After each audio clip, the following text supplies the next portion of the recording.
They say some cities live inside you. For me, that city has always been London. Its cold stone facades, flickering sodium lamps, and the thick grey fog that never really lifts, only lingers. I was a man of method. Financial advisor by day, invisible by night. I drifted between obligations, sipped coffee from paper cups, nodded politely, and felt nothing.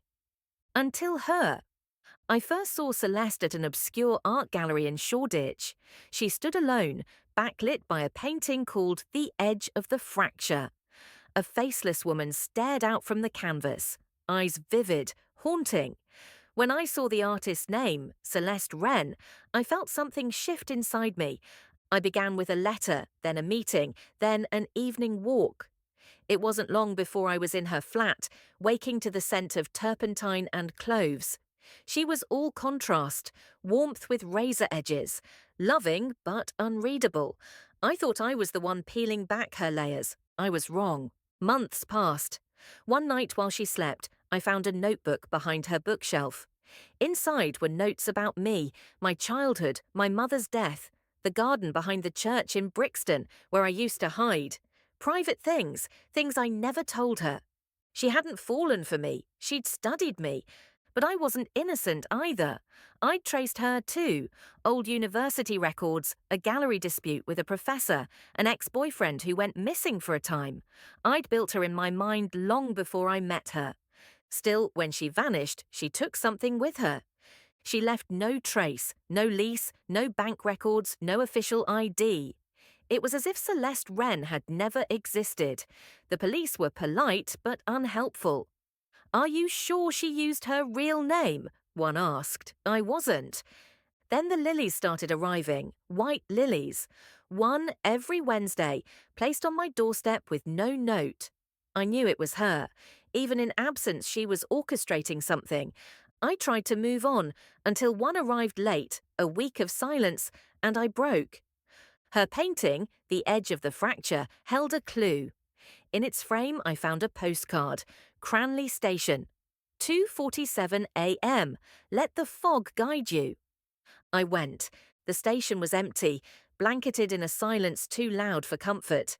And then I saw someone at the far end of the platform.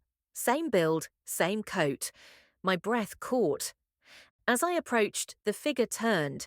It was me, my face, my jacket. A scar I'd received as a child. Then a voice, not from the figure, not quite from anywhere at all. "You never loved her. You loved your idea of her. You needed her mystery because you couldn't survive your own reflection." And then darkness. When I awoke on a bench, the figure was gone. I stumbled home, convinced I was losing my mind. And that's when the real unraveling began. I started seeing fragments, handwritten notes in her old script appearing in my journal, a song only she used to hum echoing through the radio static, my own voice recorded in voicemails I don't recall sending. I found a black envelope on my desk. Inside, a photo of me at 10 years old, standing beside my mother, and a girl with Celeste's eyes. But this photo, this couldn't be. It predated her by decades. And yet the child was there, unmistakable. Now I wonder if she was ever real at all, or if I've been painting her onto the canvas of my own fractured mind since childhood. Perhaps she was the reflection I needed to survive, or the shadow sent to replace me. Each year on that same night, a single white lily appears outside my door.